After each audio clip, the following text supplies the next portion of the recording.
លពនលឹកមានចិនឆ្ងល់ពីវល់ពនលឹកស្រាប់តែលើទេវតារំលឹកស្រាប់តែលើទេវតារំលឹក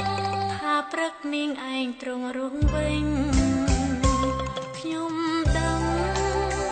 ថាព្រះសង្ឃគ្រងមានព្រះជន្មទ្រង់រស់សំថ្ងៃ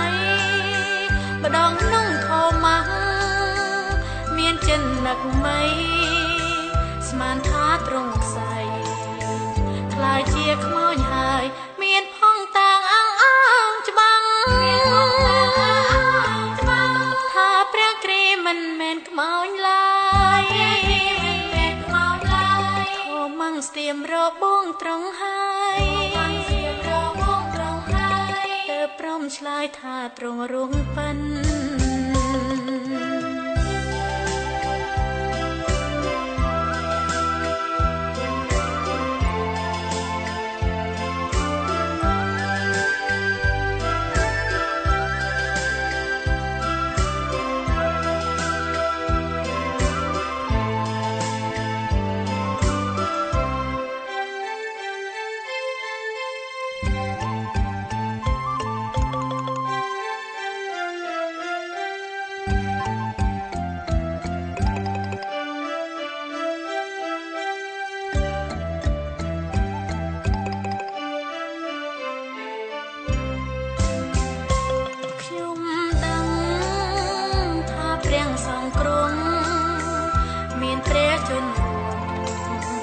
ទ្រង់រស់សំថ្ងៃ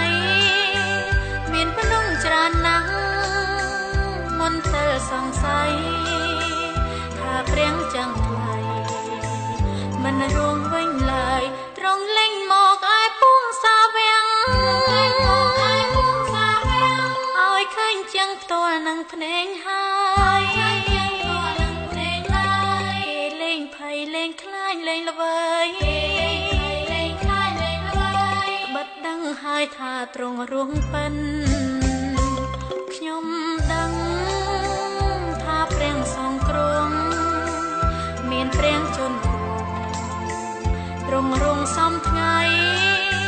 មនុស្សរាប់លានអ្នកធ្វើជាសង្ស័យប្រាំដល់លំកៃថាទ្រង់រងប៉ិនអង្គនាងណាដែលជឿព្រះអង្គនាងណាដែលជឿព្រះគង់សន្ធិនវិញ្ញាណទ្រង់មកគង់សន្ធិនទ្រង់ប្រងប្រទានជីវិនទ្រង់ប្រទានជីវិនរួងទេធិនសេមខ្សានអង្គល